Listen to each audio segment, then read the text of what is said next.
A financial and economic crisis is rocking the world. Politicians promise action. My administration is working with Congress to address the root cause behind much of the instability in our markets. That's why my administration is committed to doing all that's necessary to address this crisis and lead us to a better day. But what kind of action is needed? Where should we turn for answers? There are lessons to be learned from history. We ignore them at our peril. The history of the Great Depression is a good place to begin. The year was 1919, and the world was beginning its recovery from the devastation of World War I. As the soldiers returned home, so did a sense of normalcy, and in the United States, a general return to economic prosperity greater than that experienced before the war. The period was not without its ups and downs. In fact, the Depression of 1920 to 1921 saw the sharpest decline in gross national product and wholesale prices in recorded history. But the American economy rebounded quickly. The Depression ended in just over a year and gave way to a period of prosperity known as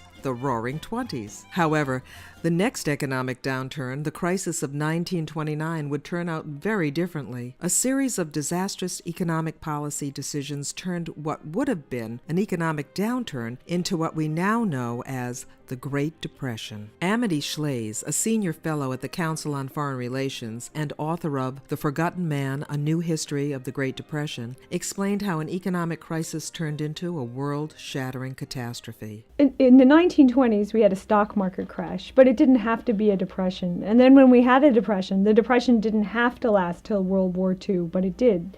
And in each instance, there were discrete policy errors that made a bad situation worse. President Herbert Hoover was an outspoken advocate of special barriers to trade with people in foreign countries, a policy known as protectionism. One of Hoover's first acts upon becoming president in 1929 was to hold a special session of Congress on tariffs, the taxes imposed on goods imported from abroad. Hoover later wrote in his memoirs that he believed a high tariff on agricultural products would help the U.S. farmer by building up his domestic market, since imported goods would then be too expensive for people to afford. Hoover thought that artificially raising prices for domestic agricultural goods would increase the income of American farmers and create greater demand for industrial goods. The now notorious Smoot-Hawley Tariff Act was passed by Congress in June of 1930 and signed into law by President Hoover. It represented a huge increase in tariffs on imported goods. The big tariff was called the Smoot-Hawley tariff. That's a great name, and we still refer to it. And it was a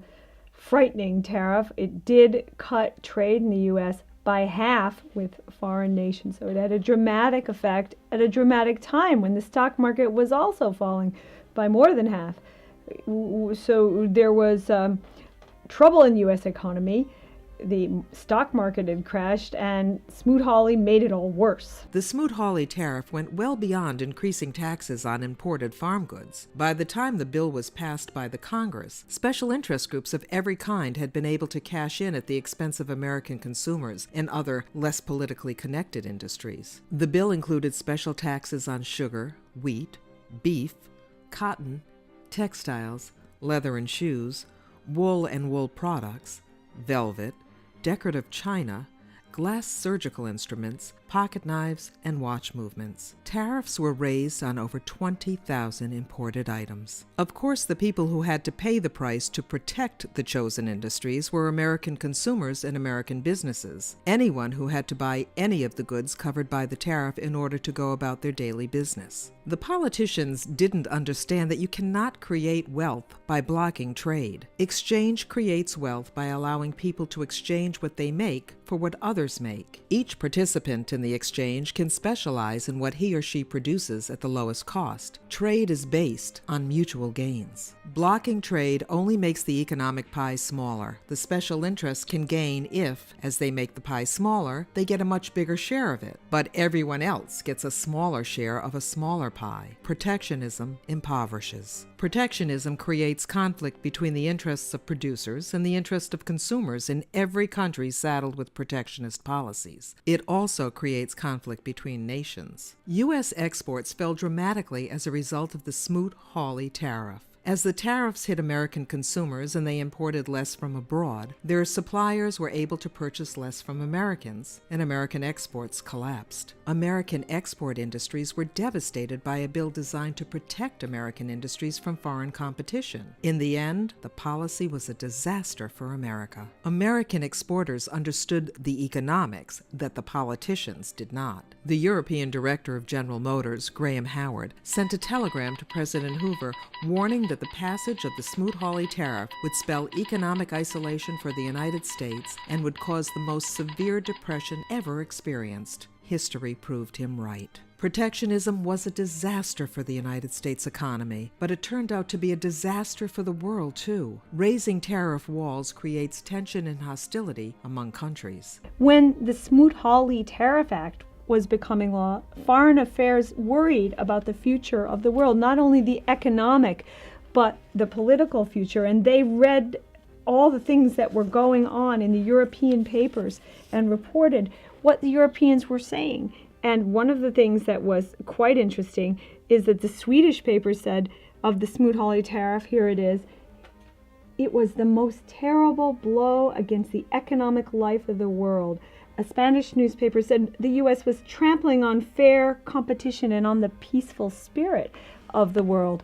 So they saw right away, these newspapers, that the consequences of a U.S. tariff, of U.S. being cavalier even about trade, would be political, diplomatic, and would affect the future of democracy on the continent. As country after country raised tariffs and blocked international trade, the world fell into depression. Within 2 years of passage of the Smoot-Hawley tariff in the United States, the volume of international trade had collapsed by 70%. And with the collapse of trade came more unemployment, poverty, and the rise of extremism. Protectionism had contributed enormously to crashing the world economy and the terrible consequences to follow. As economist Martin Wolf of Oxford University and the Financial Times said of the experience, this collapse in trade was a huge spur to the search for autarky and Lebensraum, most of all for Germany and Japan. Was protectionism the right policy in 1930? Is it the right answer to the current financial crisis? Not according to economists who have studied the period.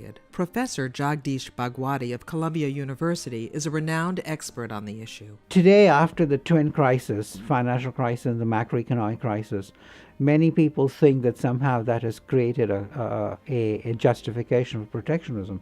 But protectionism relates to goods trade, to services trade. It relates to trade issues.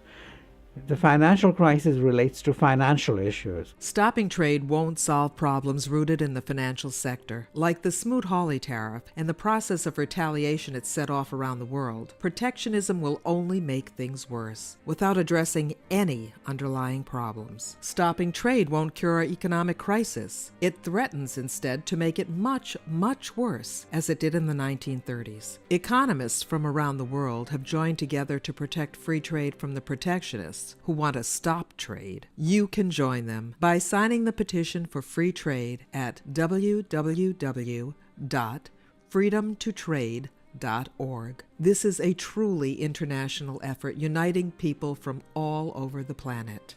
I'm Ali Huang from China, and I'm proud to stand up for the freedom to trade. I am Gabriel Araújo from Brazil, and I'm proud to stand up for the freedom to trade. I'm William Arnold from the United States, and I'm proud to stand up for the freedom to trade. I'm Nadine Abdallah from Lebanon, and I'm proud to stand up for the freedom to trade. My name is Emmanuel Martin from France, and I'm proud to stand up for the freedom to trade. I am June Arunga from Kenya, and I'm proud to stand up for the freedom to trade. I don't want to return to the failed policies that crashed the world economy in the 1930s. Please join me and people from all over the world in our campaign to say no to protectionism.